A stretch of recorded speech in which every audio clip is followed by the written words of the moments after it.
Hi friends, அனைவருக்கும் வணக்கம். இந்த வீடியோவில் நம்ம என்ன பார்க்க போகிறோம்னு சொல்லிட்டு பார்த்தீங்கன்னா ஒரு ஸ்நாக்ஸ் ஐட்டம் தான்.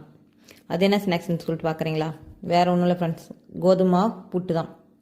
பிள்ளைங்களுக்கு ஸ்நாக்ஸாக செஞ்சு கொடுத்து அனுப்பலாம் அப்படின்னு சொல்லிட்டு. ஏன்னா பிள்ளைங்க ஸ்கூலுக்கு போகிறதுக்குள்ளே காலைல சாப்பாடும் ஒழுங்காக சாப்பிட்றதில்ல. ஏன்னா ரொம்ப சீக்கிரமாக போகிறதுனால அவங்களால சாப்பிட முடியல, சாப்பிட்றதில்ல.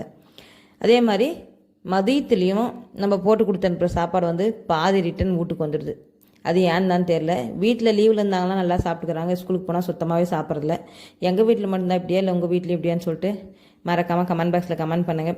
சரி, அதை பார்த்து நான் என்ன பண்ணலான்னு சொல்லிட்டு பார்த்தா, சரி நம்ம அவங்களுக்கு கொடுக்குற ஸ்நாக்ஸாவது ஏதாவது ஹெல்த்தியாக செஞ்சு கொடுக்கலாம் அப்படின்னு சொல்லிட்டு யோசனை பண்ணிட்டு இந்த மாதிரி ஏதாவது ஹெல்த்தியாக அன்னாட ஒன்று செஞ்சு கொடுத்துருவேன். அப்படி இந்த மாதிரி ஏதாவது செய்யலையா, அப்படி செய்யாத பட்சத்தில் ஃப்ரூட்ஸ் ஏதாவது கொடுத்து அனுப்புவேன். நான் இப்படி தான் பசங்களுக்கு ஸ்நாக்ஸ் பேக் பண்ணி கொடுத்து அனுப்புவேன். நீங்கள் எப்படின்றது மறக்காமல் கமெண்ட் பாக்ஸில் கமெண்ட் பண்ணுங்கள். இந்த வீடியோ பிடிச்சிருந்தா சப்ஸ்கிரைப் பண்ணுங்கள், லைக் பண்ணுங்கள், ஷேர்